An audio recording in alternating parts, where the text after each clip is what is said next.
Quando foi que você percebeu que o mundo havia matado os sonhos da criança que vive dentro de você? Quando você se deu conta de que já não tinha mais aquela alegria infantil de viver? E por falar em infantilidade, quando a gente começou a tornar esse termo tão pejorativo? Talvez tenham te dito que sonhar é besteira, talvez tenham te falado que é coisa de criança, que você deveria voltar para o mundo real.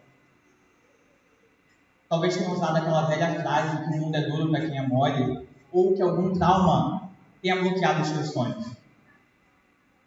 Para te ajudar a responder essas perguntas, eu quero te contar um pouquinho da minha história. Eu tive uma infância financeiramente difícil. Quando meu pai se separou da minha mãe, eu acho que ele pensou que ele estava se separando de mim também. Eu estudava numa escola pública, no subúrbio do Rio de Janeiro, dentro de uma favela. Mesmo sendo uma criança negra e pobre, eu não me via naquela realidade. Todos os dias à noite eu chegava em casa e me via diferente, me via em outro lugar. E quando eu contei isso para os meus amiguinhos, eles riram de mim. Então, na minha quarta série, eu resolvi mudar. Eu decidi fazer uma prova de uma escola particular no Rio de Janeiro, uma das melhores escolas particulares. Uma prova com uma bolsa lá. Eu contei isso para minha professora e ela me desaconselhou.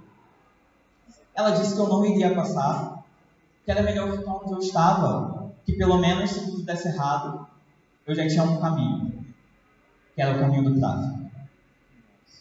Naquela época, mesmo sendo criança, eu já tinha tido a oportunidade de seguir o caminho errado.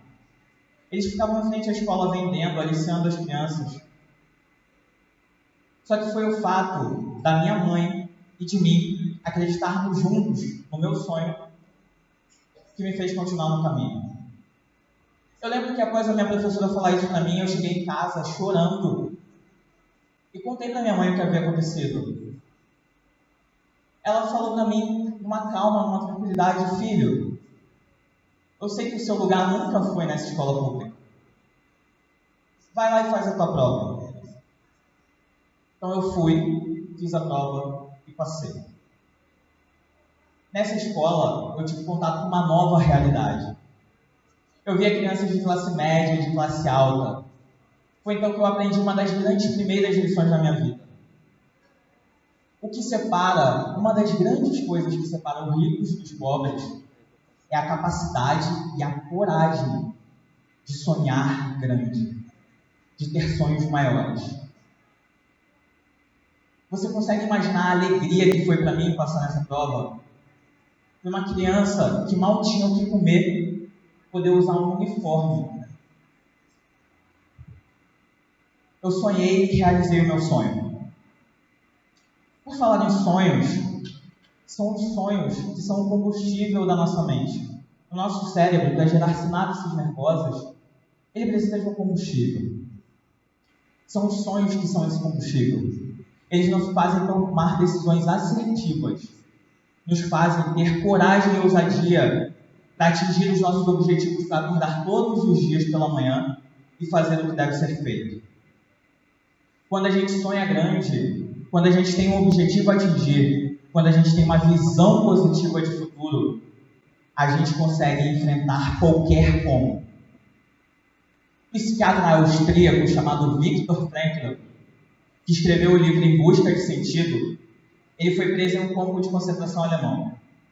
E no livro dele, ele conta que ele via que quem sobreviveu ao campo de concentração não eram os mais fortes, nem os mais inteligentes, mas sim aqueles que tinham uma visão positiva de futuro.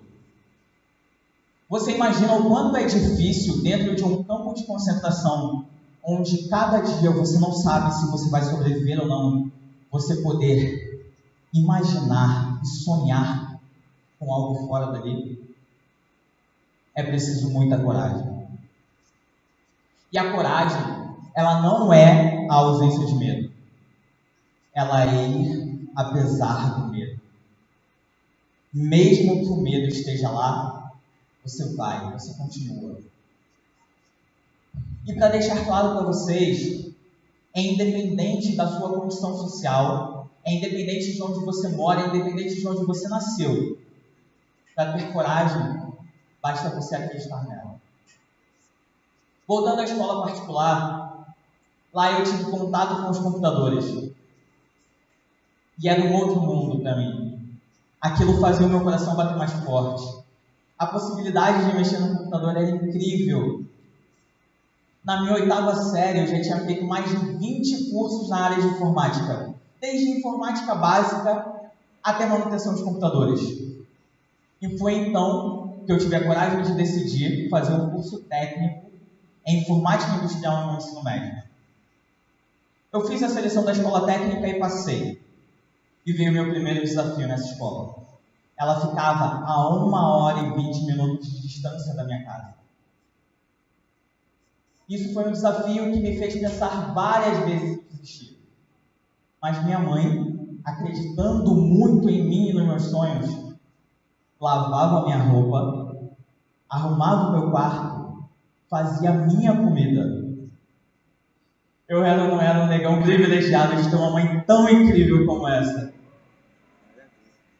E foi nesse momento, nessa escola, que no 3º ano, já fazendo estágio no centro do Rio de Janeiro, que ficava mais ou menos 100 quilômetros de distância da minha casa, que eu decidi fazer um curso técnico preparatório. E eu lá conheci um professor que dava aula num cursinho, da concursos públicos. Eu escolhi fazer esse cursinho. E eu tive contato com o concurso da Força Aérea Brasileira. E foi paixão à primeira vista. Sabe quando dá aquele match? Eu me apaixonei por aquilo. E eu decidi colocar uma meta na minha vida, de que eu passaria na primeira prova que eu fizesse. Isso significava estudar durante 6 meses até a prova. Para quem já prestou ou quem está tentando prestar um concurso público, sabe que 6 meses é uma meta extremamente desafiadora para você passar no concurso. E quando eu cheguei nesse cursinho preparatório, que eu contei para os colegas de lá que eu tinha decidido passar em 6 meses, mais uma vez riram de mim. Disseram que eu era extremamente audacioso em acreditar que eu poderia passar numa prova em 6 meses, já que eles estavam lá há 2, 3 anos, já tinham feito 4, 5, 6 provas e não haviam passado. Mas eu acreditava muito no meu sonho. Eu estudava dia e noite, eu saía de casa às 4h20 da manhã e retornava às 23 horas. E mesmo assim eu não deixei de estudar. E foi nesse momento da minha vida que eu fiz algo que eu acredito que foi o divisor de águas nesse concurso. E que é o que eu acredito que faz qualquer pessoa atingir o seu sonho. Eu comecei a visualizar o meu sonho. Eu imprimi várias fotos da escola de formação da Força Aérea e coloquei na parede. Eu fazia montagens com a minha foto e colocava lá. Eu imprimi o logo da FAB e coloquei. Eu visualizava aquilo todos os dias pela manhã. Eu me enxergava lá dentro, eu sentia. Na minha mente, já era real. Todos os dias pela manhã, era real. Eu sentia ali dentro e aquilo me dava força e coragem para todos os dias estudar um pouco mais. Uma psicóloga alemã chamada Amy Cuddy, ela escreveu um livro chamado O Poder da Presença, em que no livro dela, ela fala sobre a capacidade da nossa mente de criar realidades externas. Quando a nossa mente tem um sonho muito forte, ela é capaz de tornar esse sonho realidade. Na minha mente, aquilo tudo era muito forte. Então, após 6 meses de estudo, a minha mente tornou esse sonho realidade. Eu fiz a prova e fui aprovado. E eu fui aprovado entre os 10 primeiros colocados no Brasil. A minha mente tornou aquele sonho real. Mas a vida reserva algumas surpresas para nós. Então, em uma das etapas do concurso, eu esqueci a minha identidade. E eu fui desclassificado. Eu fui convidado a me retirar do quartel onde estava acontecendo a seleção, no Rio de Janeiro. E é como se o meu mundo tivesse caído. Todo sonho, tudo aquilo que eu trabalhei, tudo aquilo havia acabado. Eu saí daquele quartel chorando, eu chorava copiosamente. Foi então que minha mãe, numa tentativa de levar a minha identidade para que eu pudesse continuar no concurso, me encontrou chorando no centro do Rio de Janeiro. E eu virei para ela e falei que as pessoas estavam certas, de que aquilo não era para mim, de que eu iria desistir, de que eu não iria mais fazer. E ela, como a minha primeira coach, baixinha, segurou no meu braço forte, olhou no fundo dos meus olhos e falou para mim: filho, nunca mais você vai desistir tão fácil dos seus sonhos. Nunca mais você vai deixar ninguém dizer o que você pode ou não pode fazer na sua vida. Deus te fez grande, assim como os teus sonhos. Nunca mais você vai desistir. Naquele momento nós choramos juntos. E nós criamos um vínculo, um laço, que é impossível expressar para vocês com palavras. E eu aprendi a segunda grande lição na minha vida: que os sonhos criam vínculos impossíveis de serem quebrados. Para você que é pai, para você que é mãe, para você que está me ouvindo agora, eu conclamo a você: sonhe com seu filho, crie sonhos, acredite no sonho dele, gere coragem para ele, faça ele transformar o mundo. Eu quero terminar as minhas palavras com vocês trazendo uma frase do visionário e polêmico Steve Jobs. Essa frase está na parede do meu quarto. Somente as pessoas que são loucas o suficiente para mudar o mundo são as que de fato mudam.